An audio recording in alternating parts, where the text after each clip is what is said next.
मध्य प्रदेश सरकार 27 अप्रैल को नारी शक्ति वंदन अधिनियम पर चर्चा करने के लिए विशेष सत्र बुला रही है और इसका कांग्रेस पार्टी विरोध कर रही है। कांग्रेस पार्टी का कहना है कि ये असंवैधानिक है कि एक केवल चर्चा करने के लिए हम विशेष सत्र बुलाए। इस पर हम जानते हैं कि भारतीय जनता पार्टी की क्या राय है। सर, क्या कहना चाहते हैं?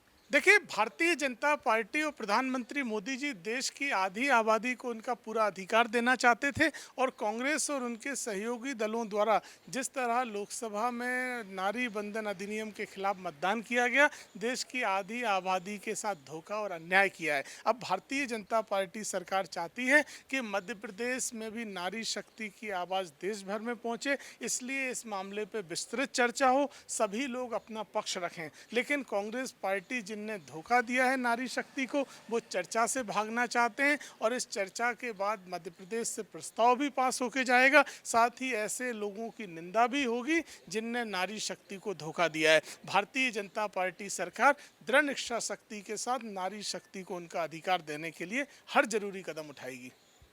सर, कांग्रेस पार्टी जो है वो लगातार विरोध कर रही है और जगह जगह प्रदर्शन भी अब कर रही है, यहाँ तक कि अब भाजपा कार्यालय का आज विरोध प्रदर्शन भी है।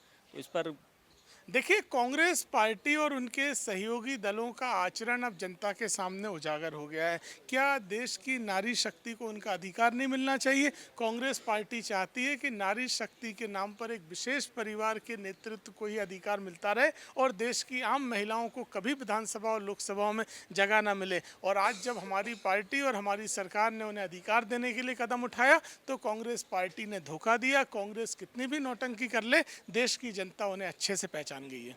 सर, विपक्ष का कहना है कि हम आरक्षण अधिनियम जो है वो तो पहले ही पारित हो गया था, हम इसका परिसीमन का विरोध कर रहे थे। देखिए, कांग्रेस पार्टी केवल झूठ बोल रही है, जबकि पूर्व से ही ये प्रस्तावित है कि नए परिसीमन के साथ ही आरक्षण लागू होगा। तो सरकार द्वारा जो भी किया जा रहा था पूर्व के ही कानून को अमल में जल्दी लाने के लिए किया जा रहा था। ऐसे में कांग्रेस पार्टी जो मूल रूप से महिला विरोधी है, उनके द्वारा इस तरह के विधेयक का विरोध करना महिला विरोधी चेहरे को दिखाता है। यही जानते हैं कि कांग्रेस पार्टी की क्या राय है इस पर। हमारे साथ पूर्व विधायक कुणाल चौधरी जी मौजूद। सर, क्या राय है इस पर आपकी? देखिए, किस बात का विशेषत्व जो नारी अधिनियम वो पूरा जहाँ लोकसभा में पारित हो चुका, राज्यसभा में पारित हो चुका, जो कानून बन चुका, उसके ऊपर चर्चा करने की जगह मध्य प्रदेश का जो किसान प्रताड़ित है, परेशान है, उस पर करोगे तो ज़्यादा बेहतर है। ये छुपने की कोशिश मत करो। खुद मोहन जी अपने खुद के ट्वीट निकाल के देख लेना, आपने कितना ऐतिहासिक रूप से उसका स्वागत किया था कि देश के सभी दलों ने मिलकर 2023 में इसको पास करा, उसको लागू करो। बीजेपी कहना है कि कांग्रेस महिला विरोधी है और हम घर घर जाकर लोगों को बताएंगे कि कांग्रेस बीजेपी जिसको किसानों की फसल खरीदने की फुर्सत नहीं है, वो घर घर जाके बात करेगी। घर घर जाए नहीं तो कि किसान पकड़ के मारेगा इनको। बीजेपी वालों को मेरा निवेदन है, क्योंकि किसान इतना परेशान है, इधर उधर की बात करने गए तो जनता इनको पीटने पे भी बैठ जाए तो कोई बड़ी बात नहीं। प्रदेश की महिलाओं से क्या कहना चाहते हैं? मेरा निवेदन है, इनके बरगलाने में ना आए, सीधे तौर पे ये वो चाहते हैं कि हम 500 हम कह रहे हैं 33 क्या 50% दे दो, 543 में शादी कर दो, कोई ने मना नहीं करा।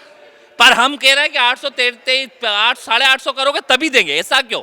मेरी टोकरी में 500 550 है, इसमें से आधा दे दो ना, तुम 800 आएंगे तभी दूंगा। ये सीधे तौर पे जनता समझ रही है। ये जिस विषय पर सत्र का आयोजन हो रहा है, ये संसदीय नियम संचालन और प्रक्रिया के अंतर्गत हो ही नहीं रहा है, क्योंकि जिस विषय पर लोकसभा और राज्यसभा में सर्वसम्मति से प्रस्ताव पारित हो गया हो, जिस विषय के अधिनियम का नोटिफिकेशन हो गया हो, उस पर विधानसभा में चर्चा कैसे हो सकती है बताइए।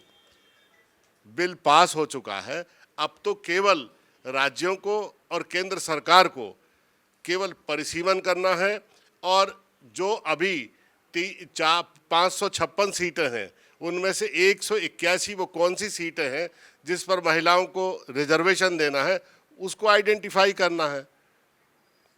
इस सत्र का तो कोई औचित्य ही नहीं है।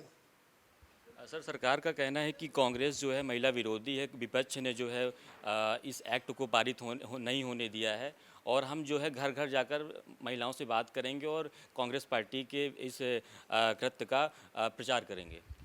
जो बिल पहले से ही पारित हो चुका है, जिसका गवर्नमेंट ने नोटिफिकेशन कर दिया है, जिसका राज्यपत्र में प्रकाशन हो गया है, गजट नोटिफिकेशन हो गया है, वो कैसे पास नहीं किया कांग्रेस ने? वो तो बिल पहले ही पास है।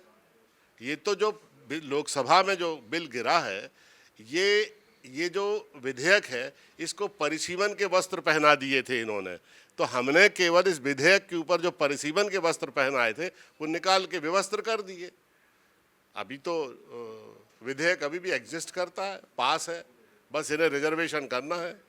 ये थे हमारे साथ कांग्रेस पार्टी के मीडिया विभाग के अध्यक्ष मुकेश नाग जी, जिन्होंने अपनी राय दी है कि कांग्रेस पार्टी पूरी तरह से तैयार है और ये एक्ट जो भारतीय जनता पार्टी बता रही है कि इस एक्ट को पारित करने में विपक्ष ने बाधित किया है, वो पूरी तरह से गलत है।